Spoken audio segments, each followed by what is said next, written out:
নমস্কাৰ বন্ধু বান্ধৱীসকল আপোনালোকক স্বাগতম জনাইছো এমএছ ৰিডলছ ইউটিউব চেনেললৈ। আজি আপোনালোকৰ বাবে কেইটামান মজাৰ প্ৰহেলিকা লৈ আহিছো। তেনেহলে বলকচোন আমি এই প্ৰহেলিকা কেইটা সমাধান কৰিবলৈ আগবাঢ়ো। আজিৰ প্ৰথমটি প্ৰহেলিকা আমালৈ পঠাইছে নলবাৰী জিলাৰ পৰা মিটু দাসে। তেনেহলে বলকচোন আমি তেওঁৰ প্ৰহেলিকাটো সমাধান কৰিবলৈ আগবাঢ়ো। এটা ষ্ট'ৰ ৰুমত সকলোবোৰ কাঠৰ বস্তু আছিল। আপোনালোকে মন দি শুনিব, এটা ষ্ট'ৰ ৰুমত সকলোবোৰ কাঠৰ বস্তু আছিল। ষ্ট'ৰটোত এখন বিছনা আছিল। বিছনাখনৰ ওপৰত এখন টেবুল আছিল। টেবুলখনৰ ওপৰত এটি পাচি আছিল আৰু পাচিটোৰ ওপৰত এটি মুৰ্গী আছিল। এতিয়া আপোনালোকৰ বাবে এইটো প্ৰশ্ন যে মুৰ্গীটোৱে যদি কণী পাৰে তেনেহলে কণীটো ক'ত পৰিব?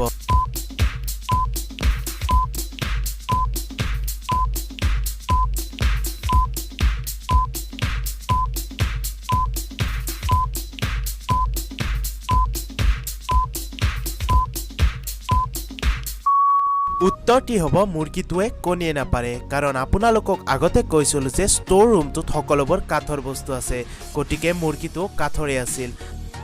আজি দ্বিতীয়তে আপোনালোকৰ বাবে এটি ধুনীয়া প্ৰহেলিকা লৈ আহিছোঁ। এই প্ৰহেলিকাটিয়ে আপোনালোকৰ দৃষ্টিশক্তি জোখাত সহায় কৰিব। এই ফটোখনৰ কোনটো ছোৱালী অমিল আপোনালোকে ক'ব লাগে।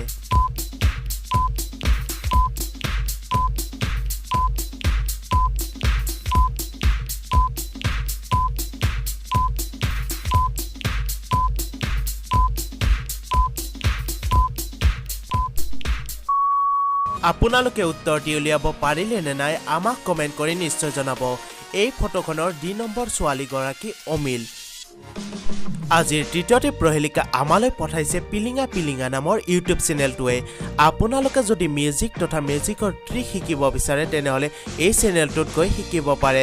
চেনেলটোৰ লিংক আমাৰ ডিছক্ৰিপশ্যনত দিয়া আছে।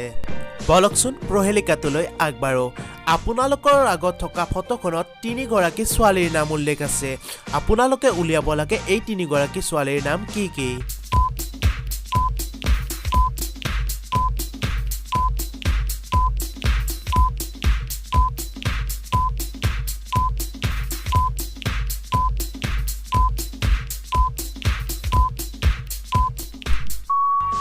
এই ফটোটিত থকা ৩ গৰাকী ছোৱালীৰ নাম হ'ল ৰাধিকা, ৰাধা আৰু পৰী। আজিৰ চতুৰ্থটি প্ৰহেলিকা। আপোনালোকৰ সন্মুখত থকা ফটো দুখনৰ মাজত কেইটা পাৰ্থক্য আছে উলিয়াব লাগে।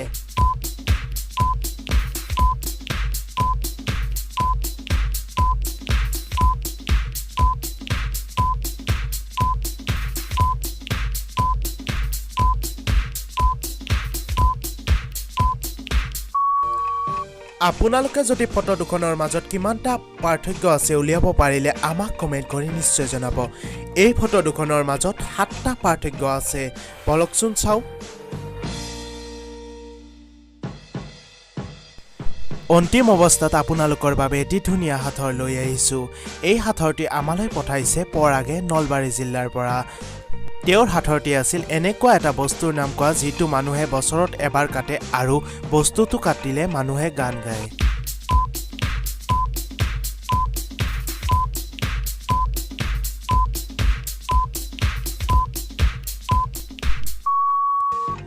উত্তৰটি হ'ব বাৰ্থডে কেক। আপোনালোকৰ আজিৰ এই প্ৰহেলিকাবোৰ কেনেকুৱা লাগিল কমেণ্ট কৰি নিশ্চয় জনাব। লগতে আপোনালোকেও যদি এনেধৰণৰ প্ৰহেলিকা জানে তেনেহলে আমাক হোৱাটছআপ যোগে প্ৰেৰণ কৰিব পাৰে। আমাৰ হোৱাটছআপ নম্বৰ ডিছক্ৰিপশ্যনত দিয়া আছে। আগৰ ভিডিঅ'টিত আপোনালোকৰ বাবে এইটো মেথছ পাজল ৰাখিছিলোঁ। এইটো মেথছ পাজলৰ শুদ্ধ উত্তৰ হৈছে 14। আমাক বহুতো বন্ধু বান্ধৱীয়ে শুদ্ধ উত্তৰ প্ৰেৰণ কৰিছে। তেওঁলোক ক্ৰমে মিটু দাস, ৰন্দীপ কলিতা, প্ৰশান্ত হাজৰিকা, আজাদ আহমেদ চৌধুৰী, অৰূপ কলিতা, জিতুমণি ঠাকুৰীয়া, ব্ৰজেন বৰ্মন, ৰাহুল ষ্টুডিঅ', ভনিতা দাস, মনজিত কলিতা, পিলিঙা পিলিঙা, বিদ্যাৱতী পাটোৱাৰী, ৰীতামণি চেতিয়া, ভনিমা কলিতা, প্ৰদীপ টাইট আৰু ৰাজেন লহান। আপোনালোক সকলোকে আমি বহুত শুভকামনা জ্ঞাপন কৰিছোঁ।